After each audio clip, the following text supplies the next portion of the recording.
I've been trying to explain the fact that God is real to people and try to, identify that quantum nature basically. And it's very easy, that alpha and omega. I mean, it's nuclear and electric energy that is, was, and always will be, and is around us at all times.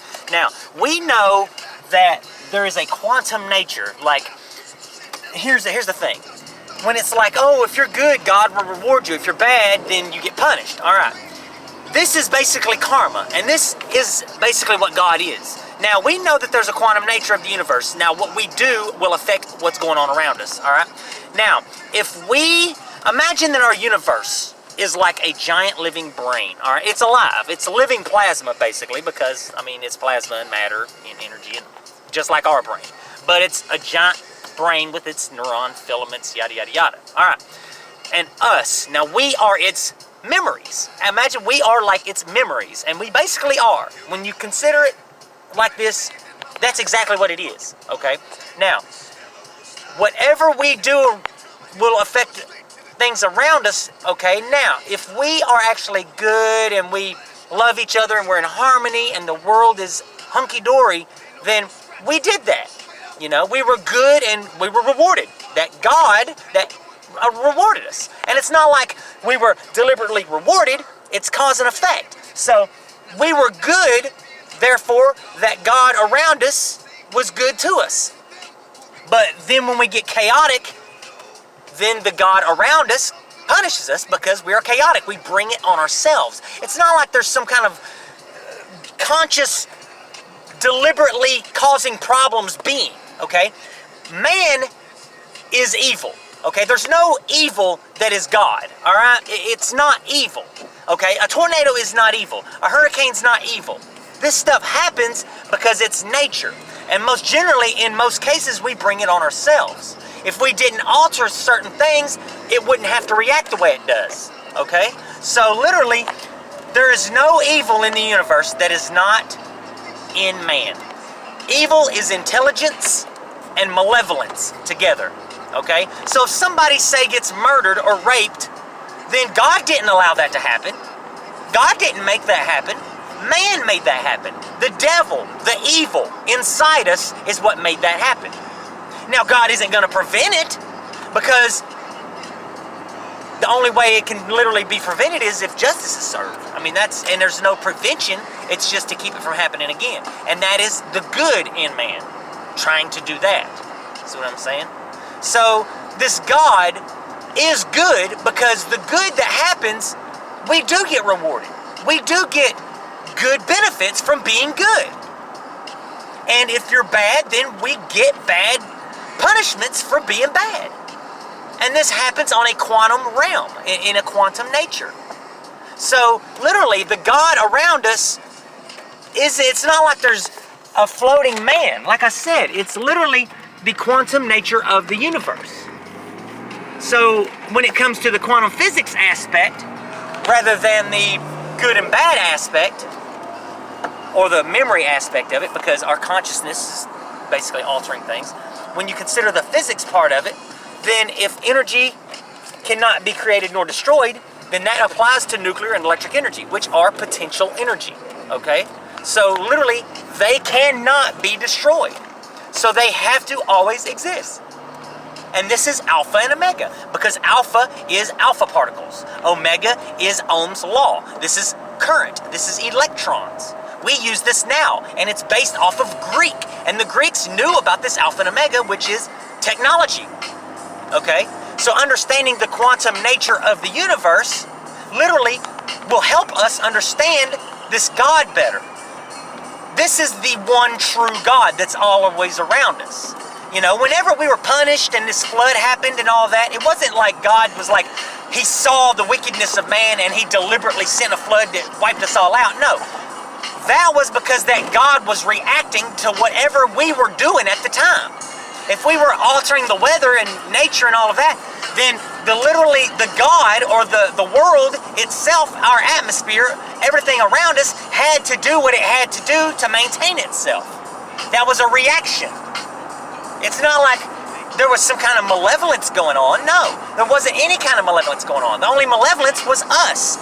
The man was the malevolence. We were doing something to benefit ourselves and disregarding the planet. See what I'm saying? People's concepts of God is all screwed up. It's not a man. It's not anthropomorphic. There is only one true God, and it's the true quantum nature of the universe. Okay, it's very easy to explain. It's very easy concept to understand too. And it can't be debunked. There's no possible way it can be debunked. Because everything that is proof, everything indicates there's a God rather than there's not a God. Technically, there's more proof that there is a God than isn't. And you might say, well, what's that? Well, what that proof is existence. Everything that exists. Something obviously made it. And if you say, well, that's just nature. That just happens. Exactly. That's the God. It's not like something thought of it and made it. It's the nature. It's the quantum nature of the universe. So, and it's always around us. It's omniscience and omnipresent. And it's a fact. All of this is fact. It's scientifically been proven. But we're not taking the evidence serious, and we're not even considering the evidence. We're not even bagging it up into the same area at all. It's all scattered around everywhere. Deliberately. Because this nature, if we knew this nature, that would give us understanding and insight in the true nature of things. And that would actually make us gods. That will bring the God out of us. Because we are gods too. We are actually gods in human form. This is because we can manipulate nuclear and electric energy to create. And this is procreation. And that's exactly how we came into existence. Through procreation on a quantum scale. On a macro quantum scale. This is the macroverse. This is space manipulating nuclear and electric energy to create a singularity. These two dragons, the alpha and omega, the yin and yang, the karma, whatever. The order and chaos is exactly what it is. All of this stuff. The nuclear and electric energy in space came together to form a cell. The first cell in the universe. This was the singularity. This was the cosmic egg. This was Phanes in Greek mythology.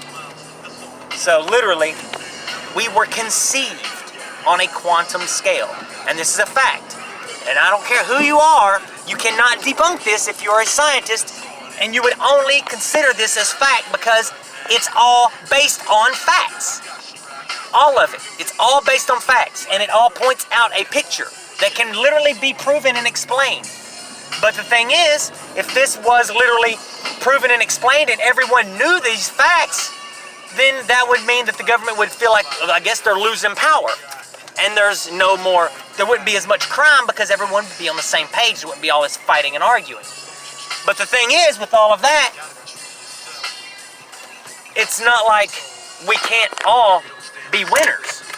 Okay? It's not necessarily them losing power. They feel like they're losing power. Maybe they might lose a little bit when it comes to having power over people because of the knowledge is not, there's no knowledge that's not power. But they wouldn't lose any kind of riches, and it would actually make them richer. Because the more order we have, the more people we have on the same page, the more we can produce. Because we're not chaotic. We're not scattered.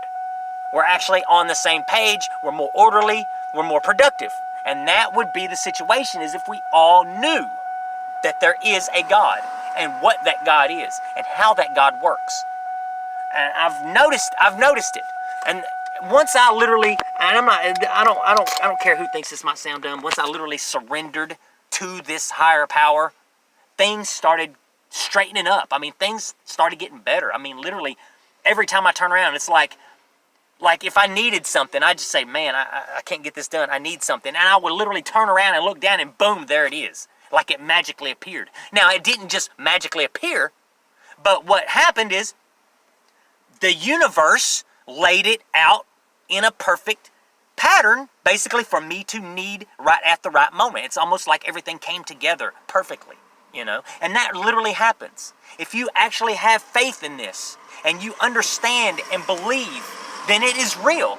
And I never believed much of it. I only believed the aspects in the scientific form, which I still do, but I never got to the spirituality part of it. And once I reached that and understood that, then I started recognizing it. I really started noticing it. And I'd always noticed it was there, but like back 3 months of my life, back in 2010 maybe, 2011, was like the best 3 months of my life because I literally gave myself a sunny disposition because I had that faith. I kept looking on the brightest side, the best way. Then it had to happen for a reason. There's something that's going on, you know, even if it was bad. Like say I get a flat on the side of the road. Well, damn, I got a flat on the side of the road, but it's only a flat tire. I know that if I fix that flat, my car's gonna start right up and I'm gonna be able to drive away, you know? So the best possible scenario. And then if you literally look at the best possible scenario and keep your chin up, it turns out so much easier. Things get so much easier. And I'm not lying. I mean, I'm not trying to feed anybody any bullshit. I literally didn't believe that. I'm like, man, it's just because it always happens. It's just always bad. Yada, da, da, da, da, da. And the law of attraction kind of plays a role in this, but not the whole 100%, you know? All that's going to do is give you an insight of the bad, and you're going to notice it every time it happens, and it's going to perpetuate bad things that keep happening. No matter what happens, the way you look at it, it's going to perpetuate bad things. Even if you try to do things the best possible way. If you're mad when you're doing it, you can make a mistake, and that will just cause another spiral, like a domino effect. I'm just trying to throw out some, you know, some info here. I mean, a lot of people think it's all bogus. A lot of people are really, truly believing it, you know, and then there's people that only have the scientific factors, which I do, but now when you have the scientific and spiritual part of it, you literally can, I mean, things happen. I mean, I can't explain it. It's almost like literally the universe is set up perfectly for all this stuff to go down perfect, you know, and it's like somewhere along in the past, something was set into motion to set something into play that will benefit you in the long run, you know, at the right moment when you need that time to come into fruition for you or anything. It's just weird, man. It's really weird. This quantum nature is a lot more, there's a lot more to it than I even thought. And I'm just now learning the spiritual part. And the spirituality part of it is even more interesting than the scientific factors.